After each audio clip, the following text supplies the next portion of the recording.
My son asked me, "Why does Uncle Mark live in our house and we live in the garage?" Mom answered without looking up from the remote, "Because he deserves a better life."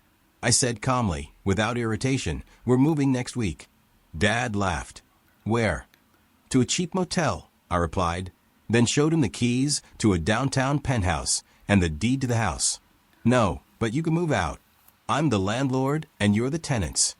Ethan asked this question at 7:14 p.m. on a Tuesday, standing in the doorway between the kitchen and the hallway, wearing a school sweatshirt and a half-zip backpack. He wasn't complaining. He wasn't yelling. He was trying to understand what was happening. "Dad," he said, looking at me, not at me, but at the living room, "why does Uncle Mark live in our house and we live in the garage?" My mouth went dry. My tongue stuck to my teeth. In the living room, Mom was oblivious, turning up the TV. Dad was laughing at something on his phone. Uncle Mark, an unemployed 34-year-old, was sprawled on the couch, his feet propped up on my coffee table, as if he owned it. Mom didn't look up from the remote. "Because he deserves a better life," she said, as if explaining why it was time to go to bed. Ethan blinked. He clutched his backpack tighter, and I felt my hand start to go cold. My brain did that strange, unpleasant thing when it tries to stay calm. It started counting. 1 mortgage, 1 deed, 1 child, 1 garage. I didn't raise my voice. I didn't explain, just said, "Ethan, go wash your hands." He froze, motionless, as if waiting to see what kind of father I would be this time. Mom finally looked at me, annoyed. "Don't make a scene, Michael." I didn't answer, just repeated, "I'm not." Dad snorted, as if he'd just heard a joke. "Hear that, Linda? He's not making a scene." Uncle Mark leaned back on the couch, as if nothing was happening. "Kids are so dramatic," he said, completely oblivious to the unfairness of everything around him. Ethan's face tightened. He wasn't crying. It was more an expression of the realization that adults sometimes behave unfairly, and no one would stop them. I said calmly again, "We're moving next week." Mom turned to me abruptly. "What?" Dad laughed again. "Where?" "To a cheap motel," I repeated. Uncle Mark smiled, then said mockingly, "Yeah, Mikey, you're probably planning on living in your Tesla?" I walked over to the console in the hallway. It was my console, the one I bought and built myself. They used it as a prop, but I didn't find it funny. I opened the drawer. Inside were my keys, cold in my palm. I dropped them on the counter with a loud click. Ethan flinched. Dad narrowed his eyes. "What is this?" he asked. I pulled a thick folder from my bag, the one I use when I need to show numbers to people who think feelings can change things. I placed 2 documents on the counter. A set of keys with a tag DTLA Unit 40107 and a copy of the house deed. I said calmly, "No, but you can. I'm the owner. You're the tenants." For a second, everyone froze. Mom opened her mouth as if she were about to make a joke, but nothing came out. Uncle Mark, sensing the tension, sat down. Ethan quietly said, "That's not funny." I turned to him first and said, "Yes, we're moving next week." Then I looked around at the adults in the room, and as the usual stream of interruptions began, denials, indignation, the familiar family noise, I didn't raise my voice. I simply picked up my son's backpack from the floor, took his hand, and walked back into the garage. Then I began packing. My name is Michael. I'm 39 years old. I work as an investor, focusing on stocks and derivatives on the California Stock Exchange. My life is numbers, risk, and timing, which is probably why it took me so long to realize I was being lied to by the people who raised me. We lived in Irvine, Orange County, in a 4-bedroom house on a quiet street with a lemon tree out front. The neighbors rarely made eye contact unless they were walking the golden retriever. I bought the house in 2021. I have the closing deed, the wire transfer confirmation, the escrow letters. I put the title in my name because I'm not stupid, but I let them move in anyway. It started in February 2023. My dad called and used that tired, manipulative tone that always helps him make me feel responsible for his problems. "The mortgage is killing us," he said. "We need a reset. A few months." My mom called soon after. "Ethan will be good being around family." They promised it would be temporary. They promised it would help me, too. I had just gotten divorced. Ethan was 7. I had split custody, and I was trying to stabilize his routine while rebuilding my life. I agreed. I told myself, it's family. It's temporary. I can handle this. I thought it would be temporary, but it wasn't. Within 2 weeks, the master bedroom was theirs. The guest bedroom was Mark's, and my son and I found ourselves in the garage, which had been converted into barely legal living space. Mom called it cozy. She thought that was fair. Mark's going through hard times, she said. But Mark was always going through hard times. Those times lasted for 10 years, and oddly enough, they always required other people's money, other people's space, and other people's patience. The scheme was simple. They took, and I sort of helped. 3 incidents made it painfully obvious in retrospect. The first was groceries. Every Sunday, I bought real food, not just some sweets or chips. I'm the kind of guy who can sit and analyze stocks all day, but if there's no protein in the fridge, I'll go crazy. One day, I came home at 6:02 p.m. with 2 bags of Costco groceries, opened the fridge, and saw empty. Not that it was a little short, but just empty, as if someone had moved out overnight. Mom came in, wiping her hands. "Oh, you're home. Where's the food?" I asked. She didn't even blink. Mark took it. He was giving it to the guests. "My food?" I asked. Mom smiled, as if I'd made a joke. Everything in one house. Ethan stood in the back, small and silent, watching. That evening, he quietly asked, "Do we need to ask permission to eat?" I said no. But the very next week, he started hiding granola bars in his backpack. The second incident involved money. My father began calling it the dues, never saying the word rent out loud. "Your monthly dues," he'd say, as if it were a membership card to my own life. First $500, then $900, then $1,200. When I pointed out I was already paying the mortgage, my mother replied, "Don't nitpick, this is family." When I asked where the money was going, my father just shrugged. Utilities, wear and tear. And then one Friday, I came home early and saw an Apple Store bag on the table. A new iPad.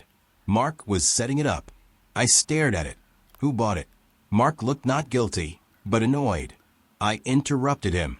"Mom, Dad," I said. Mom walked in cheerfully. "He needs it for his job search." I opened my banking app. My hands were steady, but my stomach clenched. A Zelle transfer for me to my dad. 3 days ago, $1,200. I swallowed it because Ethan was there and my mom was smiling, as if I should be proud of us. The third incident was the garage door. Lock. That evening, after a late day at the stock exchange, I returned home at 9:47 p.m. Ethan was asleep on the fold-out sofa. The door between the garage and the house was locked. I knocked. My mom opened it a few centimeters, annoyed. "You woke me up." "This is my house," I said quietly. She shrugged. "Rules are rules. You can't come in after 9 without telling me." I stood in the garage, keys in hand, listening to my mother set a curfew in the house that belonged to me. Ethan stirred, wrapped himself in a blanket. I thought, I'm teaching a child to cower. And I hated myself for it. The family language was always the same. Be flexible. Don't make a scene. Mark just needs support. You're successful, you can handle it. Family is everything. Funny how everything usually means give it your all. By that Tuesday in the kitchen, I wasn't shocked by the cruelty anymore. I was shocked that my son had finally said it out loud, because he deserved better than the garage and a lesson in silence. After I put Ethan to bed, I didn't go back into the house. I sat on the edge of the fold-out couch and listened to their laughter through the door. My brain was counting again how much money I'd contributed, how many times I'd apologized for my existence, how many months I'd told myself temporarily. At 10:31 p.m., Mom texted, "Don't be dramatic. We'll discuss tomorrow." At 10:33 p.m., "Dad, you've disgraced your mother. Mark is family. Stop acting like a landlord." I stared at the screen until my eyes burned. Then I opened a new folder on my phone. Mortgage and documents. Screenshots of everything. Bank transfers, auto payment confirmations, an email from escrow with the subject line record confirmation, a photo of the title deed in the safe, where Dad called it your house when it suited him, and our house when it suited him. The next morning, Wednesday, January 15th, 2026, I left for work early. I trade for a living. My job literally boils down to one thing. Don't panic. Keep your emotions in check and make a plan. So I did what I do best, made a plan. The first wave came quickly. Personal pressure. Mom called at 9:08 a.m. I didn't pick up. She left a voicemail. The voice was soft, hurt, and clearly affected. Michael, this isn't you. You're punishing us. Think about Ethan. Think about what you're teaching him. At 9:22, Dad called. His message was filled with contempt. You think you're better than us just because you have money.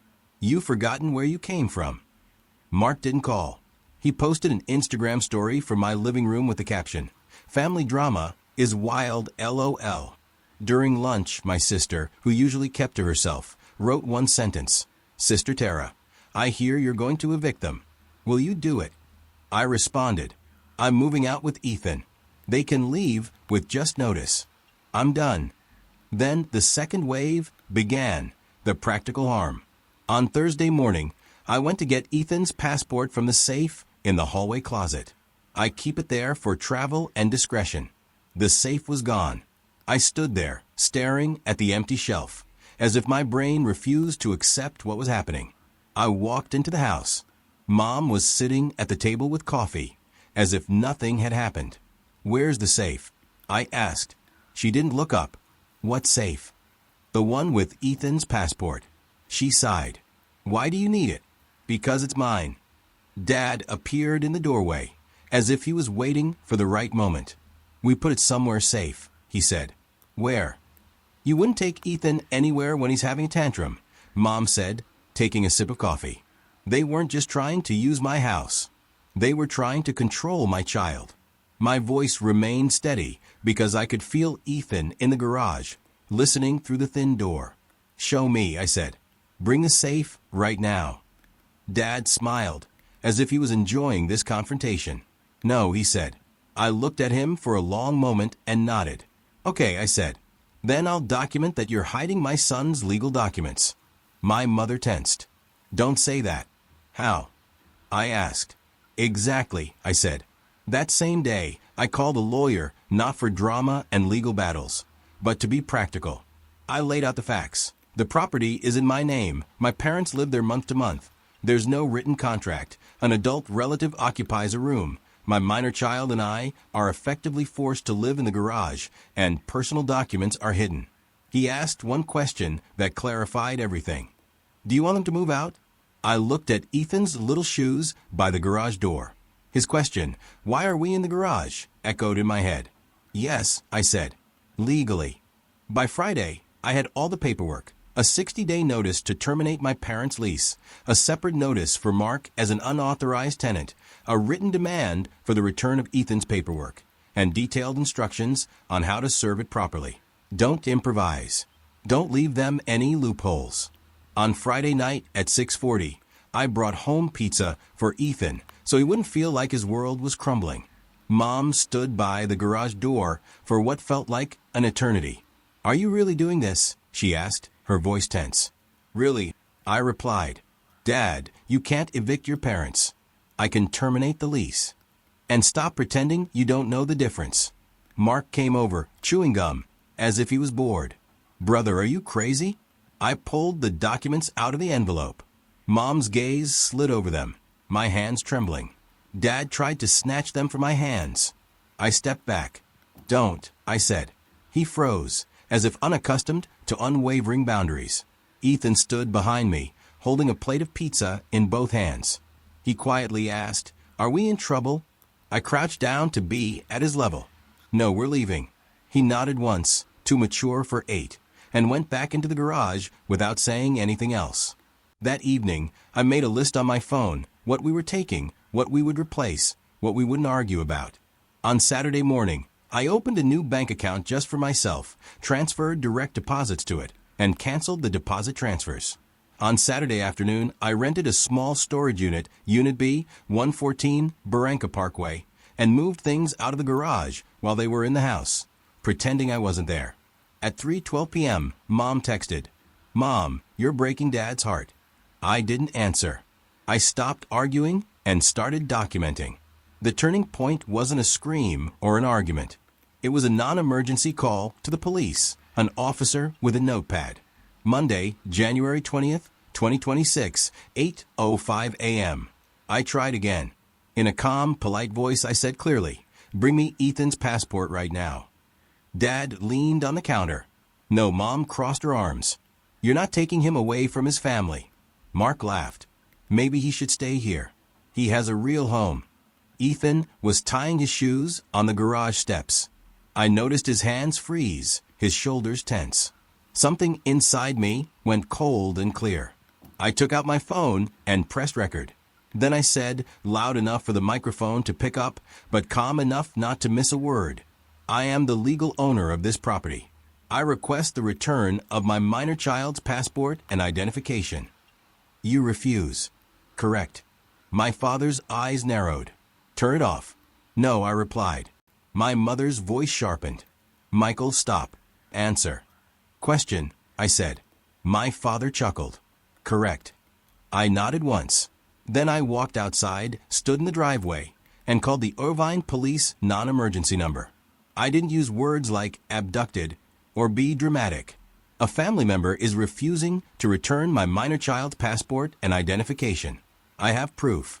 Need an officer for documentation and advice.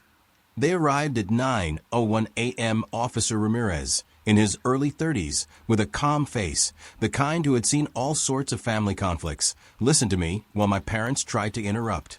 Mom spoke in a quiet, almost pleading voice. "We're just worried. He's become unpredictable." Dad spoke with a hint of resentment. "This is our home. He's trying to kick us out." Mark drawled lazily. "Come on. This is family." I handed Officer Ramirez my folder. Inside were a copy of the sales contract, mortgage statements, Ethan's birth certificate, and a video of his father's abandonment. He leafed through the documents silently, then looked at my father and said briefly but firmly, "Sir, give me back the child's documents." My father's smile disappeared. My mother froze, as if she'd been slapped. My father tried to protest. "We put them in a safe place," he said. The officer didn't move. "Give them back immediately." The silence that followed wasn't peaceful, but filled with panic, disguised as pride. My father abruptly opened the hallway closet, pulled out a safe, and handed it to me, as if he wanted to hurt me. The officer watched and asked, "Is there anything else being hidden?" I answered calmly, "Yes, we were moved to the garage, and another adult is living with us." My mother's face turned red. "We weren't moved," she muttered. The officer raised his hand. "Ma'am." Then he turned to me. "Do you have alternative housing?" "Yes," I said, not looking at them, lest Ethan feel satisfied. "We're moving next week." The officer nodded. "If you're the landlord and you want to evict them, it will take civil court." "Notice has been served," I replied. The lawyer prepared the paperwork. The officer made a note and gave a case number, then looked at my father with a look that made his words ring out like a brick. "This is not a family vote." After he left, my father's mask cracked. He slammed his hand on the counter. "You called the police." I said calmly. "You took my child's passport." My mother's eyes widened. "You are unstable, making hasty decisions." I nodded, as if I had heard. Then I took the final step. I took Ethan by the hand and drove him to school. After school, I went straight to the lawyer's office and signed the final paperwork in case they didn't move out. Then I drove downtown. At 2:18 p.m., I met with a building manager, apartment 40-107. Glass lobby, security, electronic card access. At 2:31 p.m., I entered the penthouse with Ethan's small bag. My heart still clenched. Ethan stepped onto the wooden floor and whispered, "This is a big one." "It's safe here," I said. I didn't talk about temporary or permanent housing. Didn't burden him with anxiety. I simply stated the fact. That evening, I sent one group message in the family chat. "Mom, Dad, Mark, Tara." One sentence. "You have been given proper notice. All contact is through a lawyer. Do not contact Ethan's school. Do not enter my apartment downtown." If you try to enter here, I will consider it a violation of the law. After that, I turned off notifications in the family chat. My phone still lights up like a slot machine. Mom, crying emojis. Dad, threats. Mark, insults. Tara, oh my God. I didn't respond. Boundaries are actions, not words. On the very first day in the penthouse, Ethan woke up at 6:20, jumping out of his socks, as if afraid he was forbidden. He walked into the kitchen, saw the island, and stared at the bowl of fruit I'd placed there as proof of normalcy. He pointed to the window. The city was waking up, cars were driving, lights were turning on. People had no idea my life had once been confined to a garage. Dad, he said quietly, are we allowed to live here? My throat was dry. Yes, I said. We are. He nodded, as if writing it down as a rule. Then he asked, can I leave my backpack by the door? Yes, I said. That's your spot. He set it down carefully, as if he were handling something fragile. A week later, we moved everything else in. I hired movers and, without asking my parents' permission, walked through the apartment with them and a lawyer, discussing the details over the phone. My parents stood in the hallway, stunned and furious, not believing I was acting like an adult with my own rights. Mom tried one last trick. On February 2nd, 2026, at 5:46 p.m., she showed up in the penthouse lobby with a cake. According to the CCTV log, security called me. Sir, a woman says she's your mother. Ethan was doing his homework at the counter and looked up. I honestly said, it's Grandma. Do we have to see her? No, I replied. I picked up the phone. She's not allowed up. Please ask her to leave. Mom started crying loudly and exaggeratedly in the hallway. Michael, she screamed. I brought the cake, you're cruel. You can leave it on the table, I said evenly. Then she hung up. Ethan let out a breath he'd been holding. That evening, we had a quiet dinner, just us, without yelling, sarcasm, or family rules. 2 weeks later, my father sent a letter to the lawyer with the subject line apology. 3 paragraphs of accusations, a line about misunderstandings, and 1 sentence that made me laugh softly in the empty kitchen. We expect to be welcomed back when you calm down. I didn't reply. It was just a sentence. Within a month, Ethan stopped asking permission to even breathe. He was humming again while making cereal, inviting friends over without looking at me, checking for safety. One evening he said, Dad, I like our house. I gently corrected him, it's our house. He smiled, yes, our house. My parents finally left the house after notice, legal proceedings, and after my lawyer made it clear I wasn't bluffing. Mark disappeared as soon as the situation became uncomfortable. Of course, he did. And my mother still tells everyone that I abandoned the family. I no longer argue with her version. I live within my boundaries and respect them. Access to me is not a family right. The moral is simple. You don't understand until you see your child learn to shrink. If someone needs you to be small to feel strong, that's not love. That's use. So I'm not available for that. This story is about the moment when a child asks a question that makes you rethink the familiar, and about the cold clarity when you choose their future over the comfort of others. Michael is not dramatic. He is rational, lives by risk assessment and control. For several months, he tolerated family intrusion because he was taught that family helps. He gives, and they take. His parents didn't ask him to stay temporarily. They seized his house, moved him into the garage, and called it justice. When Ethan's mother told him that Uncle Mark deserved a better life while the child slept on the fold-out couch, she didn't hesitate. She was establishing a hierarchy. Mark's comfort was more important than Ethan's dignity. The garage was larger than the room. It was a lesson. Every night, Michael allowed his son to sleep there, demonstrating that his needs were negotiable and that adults could be unfair. When Ethan asked, "Why are we in the garage?" he didn't complain. He was trying to understand the logic of a system designed to erase him from history. Michael's genius was in documenting. He didn't yell or argue about feelings. He collected receipts, bank transfers, property deeds, videos of his father refusing to return documents. When his parents withheld Ethan's passport to restrict his freedom, they shifted from exploitation to control. The officer's words, "This isn't a family vote," shattered their illusion that guilt could outweigh the law. This story teaches, if someone needs you to be small to feel powerful, that's not love. That's exploitation. Michael understood. His parents were trying to find a resource they could control with guilt, while simultaneously elevating their unemployed son over his grandson. A child watches how you allow yourself to be treated and learns to accept other people's rules.